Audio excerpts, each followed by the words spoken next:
Good evening. The only limit to our realization of tomorrow will be our doubts of today. Welcome to PMC News Live in English, brought to you by Al Hilal Hospital and Medical Centers. I am Vinod Narayan, joining you with the daily news updates. Today's headlines. The first phase of Bahrain Metro project commenced. Rethink urged on expatriate foreign remittance tax. WHO granted Dr. Mariam Al-Jalahma the Nelson Mandela Award for Health Promotion. Saudi Arabia and United States noted improved respect for short-term ceasefire agreement in Sudan. India's new parliament building to be inaugurated on Sunday by Prime Minister Narendra Modi.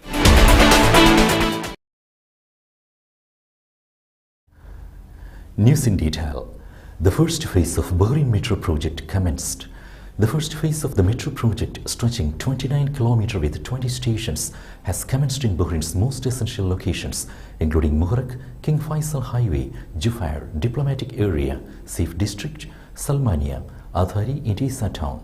Furthermore, the method for its execution was devised in collaboration with the private sector for a 35-year contract to design, build, finance, manage, and maintain the first phase of the Bahrain Metro. The ministry confirmed in its response to a parliamentary question.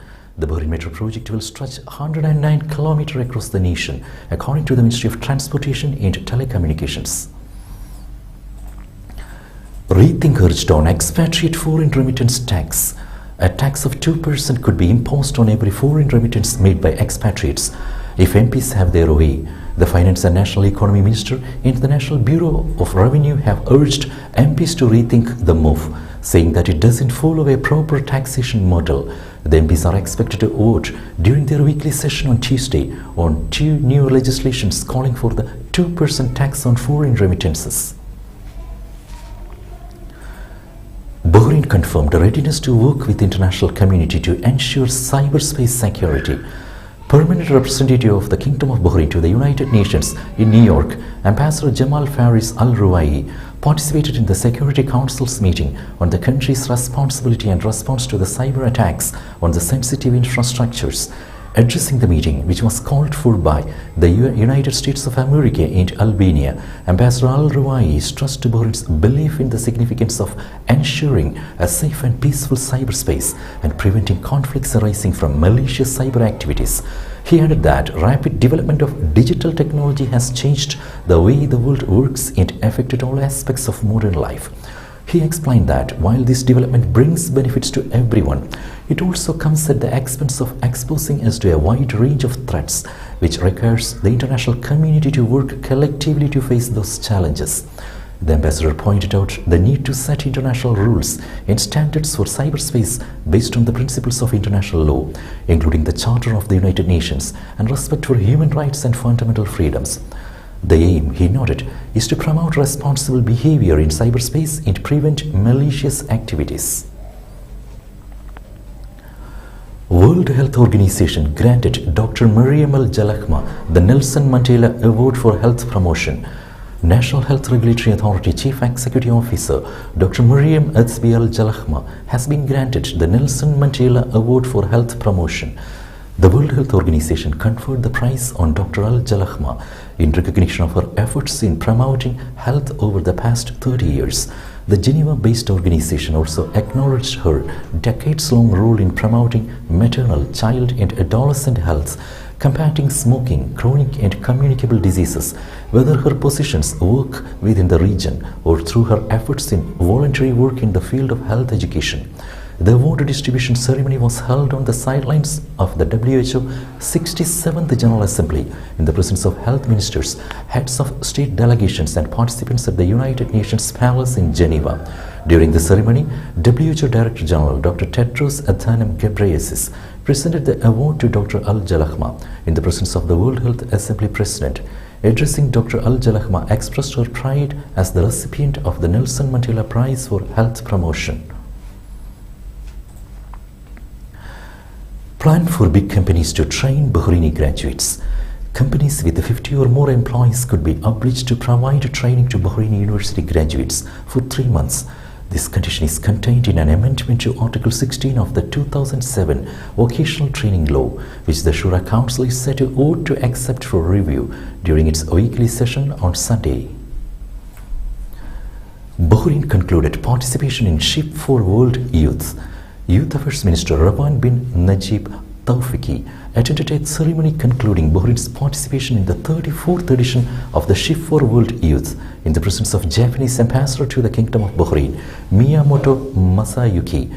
Delegations from the Kingdom of Bahrain have been participating in the Ship for World Youth's trip since 1998. Addressing the ceremony, the minister hailed participants in the Ship for World Youth over the past editions, thanking them for representing the Kingdom of Bahrain in showcasing its culture and long-standing values. The ambassador of Japan praised Bahrain's participation in the Ship for World Youth and said, stressing its importance in building bridges of communication. LMRA conducted joint inspection campaign in Northern Governorate. The Labour Market Regulatory Authority conducted a joint inspection campaign in the Northern Governorate in coordination with the Nationality, Passports and Residence Affairs and the Governorate's respective Police Directorate of the Ministry of Interior. The campaign resulted in reporting a number of violations related to the labour market and residency laws. The cases were referred for legal action. The LMRA stressed its commitment to report any violation through a continuous and intensive inspection plan in coordination with the relevant government entities. Now we will be back after a very short break.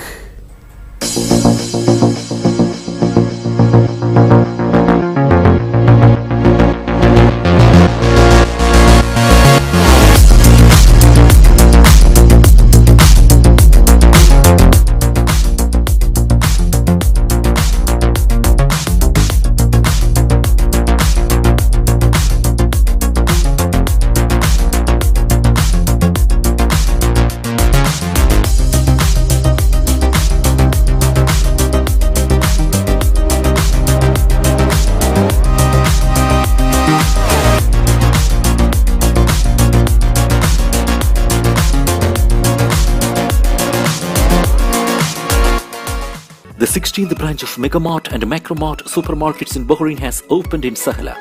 The best offers are available to the customers at affordable rates. Everyone is welcome. During and around the opening day, a variety of fish including salmon, meat and dairy products, roastery, frozen items, food and non-food items, groceries, fruits and vegetables, electronics, garments and ready-to-eat food items are available to the customers at affordable rates. Hearty welcome to all. Megamart and Macromart, your favorite shopping destination.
Welcome back. Malavika Suresh Kumar crowned as the Indian Club May Queen 2023. The Indian Club May Queen pageant concluded with a positive note to the fashion aspirants. The program started at 8:30 p.m. on Friday 26th of May 2023 and went on to the early hours of the next day. The event lured more than 1,000 spectators to the venue. His Excellency Sri Piyush Srivastava, Indian Ambassador to the Kingdom of Bahrain, was the chief guest of the event. The initial 3 rounds of the pageant, casual, ethnic, and party wear rounds, witnessed a healthy competition between the 16 contestants. The judgment panel was having a tough time evaluating the 16 contestants from the first round onwards. The Indian Club May Queen 2023 crown was won by Malavika Suresh Kumar, followed by first runner-up Elena Natali Maternica. The second runner-up was Mika Shivakumar, and the rest 2 finalists were Nayana Manoharan and Astral Kutinha. Best Smile was awarded to Nayana Manoharan, Best Walk to Malavika Suresh Kumar, Best Hairdo to Elena Natali, and Audience Choice to Astral Kutinha. All the winners received a handful of great prizes. Saudi Arabia and US noted improved respect for short-term ceasefire agreement in Sudan. In their capacity as facilitators, the Kingdom of Saudi Arabia and the United States of America noted improved respect for the agreement on a short-term ceasefire and humanitarian arrangements in the Sudan on May 25th. Although there was observed use of military aircraft and isolated gunfire in Khartoum, the situation improved from May 24th when the ceasefire monitoring mechanism detected significant breaches of the agreement. Those included observed use of artillery and military aircraft and drones, credible reports of airstrikes, sustained fighting in the heart of the Khartoum industrial area, and clashes in Zalingay and Darfur, so the press agency reported. Following the serious violations of May 24th, the facilitators engaged the parties, highlighting that the resurgent fighting had endangered civilians, obstructed humanitarian assistance, and prevented restoration of essential services, undercutting the ceasefire's principal aims. They cautioned the parties against further violations and implored them to improve respect for the ceasefire on May 25th, which they did. Today, humanitarian actors delivered urgently needed medical supplies to several locations in Sudan.